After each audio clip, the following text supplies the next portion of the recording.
semuanya, kembali lagi bersama kami di channel Zona 4. Di video kali ini kita akan membahas seputar ekonomi, khususnya kalian akan flashback kembali bagaimana kondisi ekonomi saat itu pasca pandemi 19. Mau tahu lebih lanjut? Tapi sebelumnya jangan lupa ya, like, comment, and subscribe. Halo semuanya, selamat datang di Zona 4, channel yang selalu kasih kalian konten seru.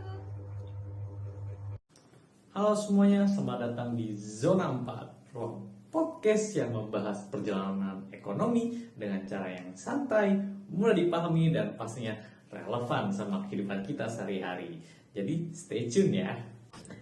Halo semua, kembali lagi di channel YouTube Zona 4. Jangan lupa simak penjelasan video kali ini. Semoga bermanfaat.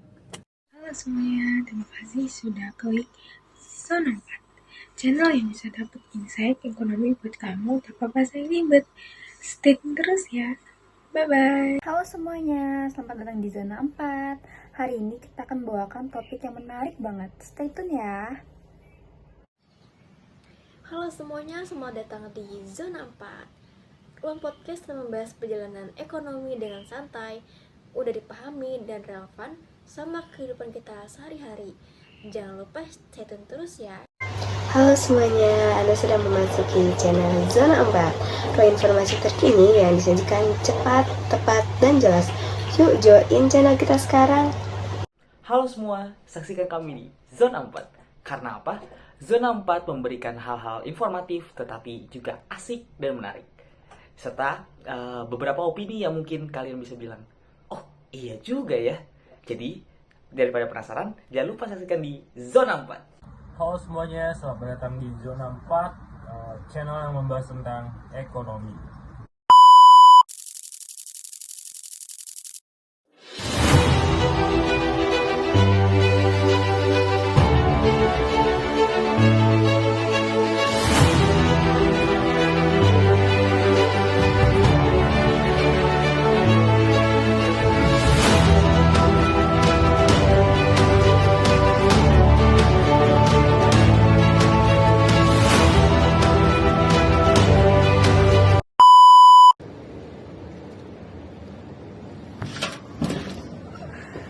Halo guys semuanya, selamat datang di Zona 4, tempat kita ngobrol santai dengan hal-hal yang menarik di dunia ini, tapi dengan pembawaan yang sangat santai, cuy.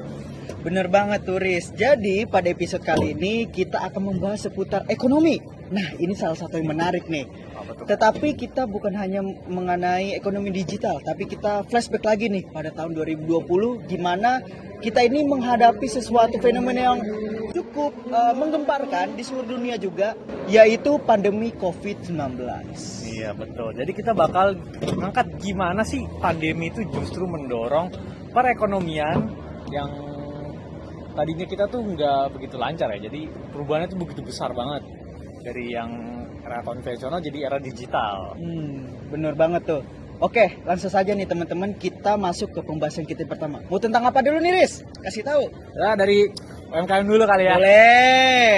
Oke, kalau kita mulai dari UMKM, jadi gini teman-teman. Pas pandemi ini, ekonomi Indonesia itu sempat jatuh atau bisa dibilang resesi, teman-teman. Banyak toko yang sepi, pedagang pun sebagian besar ada yang tutup juga. Terus ada bahkan sampai pekerja yang sampai work from home nih, Riz.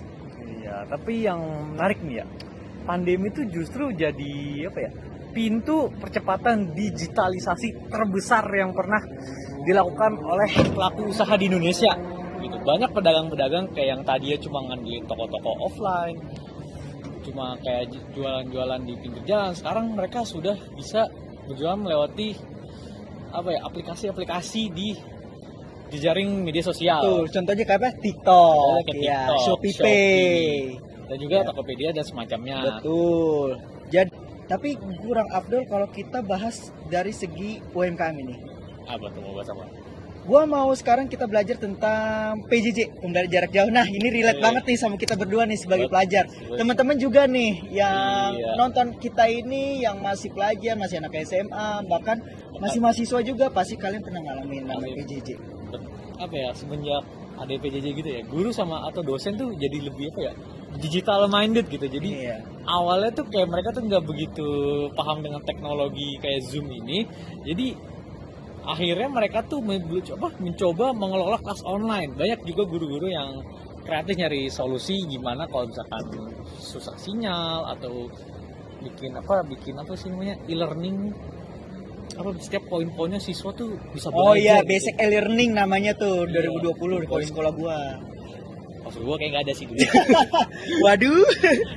tapi bisa tetap belajar gitu dengan poin-poin yang ada diberi, apa yang on point gitu diberi sama Tuh. gurunya. Bahkan absen pun bisa secara online teman-teman sekarang ya kan, lihat absensi lihat online. Tapi jangan lupa kalian harus tetap mengikuti pelajaran ya teman-teman. Betul. Jangan sampai lupa tentang masa depan kalian juga. Betul banget. Jadi balik lagi adaptasi itu juga diperlukan ya teman-teman. Bukan hanya kita harus mengandalkan dari PJJ doang nih, tapi kita gimana kita berinteraksi sama teman-teman, sama guru, dosen, dan harus adaptasi juga nih sama lingkungan sekolah kita juga. Betul itu. Oke, selanjutnya apa lagi nih Riz? Nah, kurang apa ya? Kan sudah UMKM, Betul, belajar, sudah. kerja. Oh, Nah. betul banget. Nah, kita sekarang bahas kerja guys. Kayak bisa kalian tuh ngerjain beberapa kerjaan kalian tuh di rumah gitu. Kalian nggak harus ke kantor setiap hari, nggak usah macet-macetan, apalagi kalian yang kantor di Jakarta ya kan di daerah Sudirman itu kan macetnya. Aduh, woi. itu apalagi di MRT-nya, Riz. Iya. Aduh, desek-desekan. Desek-desekan di KR. Aduh. Udah. Dan ini salah satu keuntungan besar bagi para pekerja sih, Sun.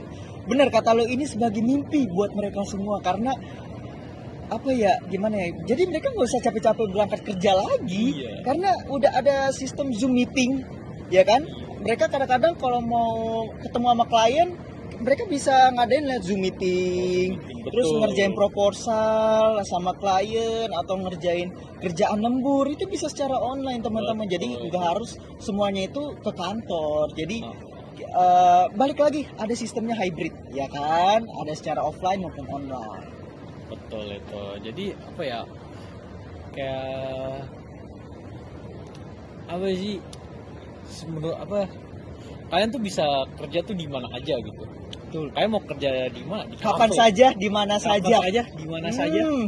Nih, menurut data nih, sekitar 60% pekerja merasa produktivitas mereka tuh justru meningkat selama WFH karena mereka tuh punya fleksibilitas yang mereka bisa kendalikan gitu, apalagi bisa ngatur waktu kerja mereka yang nggak bisa nggak kena macet atau dan bisa kayak mix lah kayak work life balance, kayak misalnya kita para Gen Z ya kan suka tuh mix work life balance itu, jadi lebih baik. Dan khususnya juga perusahaan makin sadar tentang pentingnya hybrid ini nih guys. Jadi kan normalnya kalau di kantor itu kita bekerja selama 8 jam ya Riz?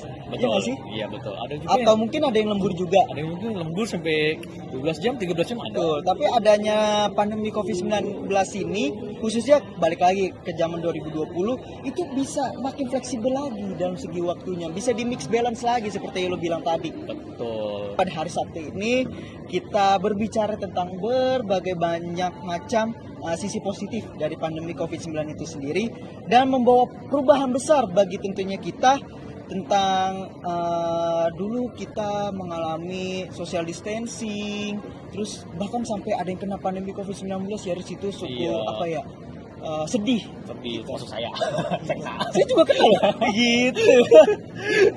Wah, teman-teman di rumah juga pasti ada juga kena ya pandemi COVID-19 dan tentunya kita mengucapkan apresiasi tinggi-tingginya bagi kita semua karena sudah bisa melewati pandemi itu sendiri. Betul. Jadi ya semoga dari podcast ini kita bisa lebih ngelihat bahwa di masa tersulit pun ada hal yang baik, ada hal yang positif yang bisa kita ambil. Betul, ngebentuk ekonomi digital juga ya Riz Indonesia sampai saat hari ini juga. Betul.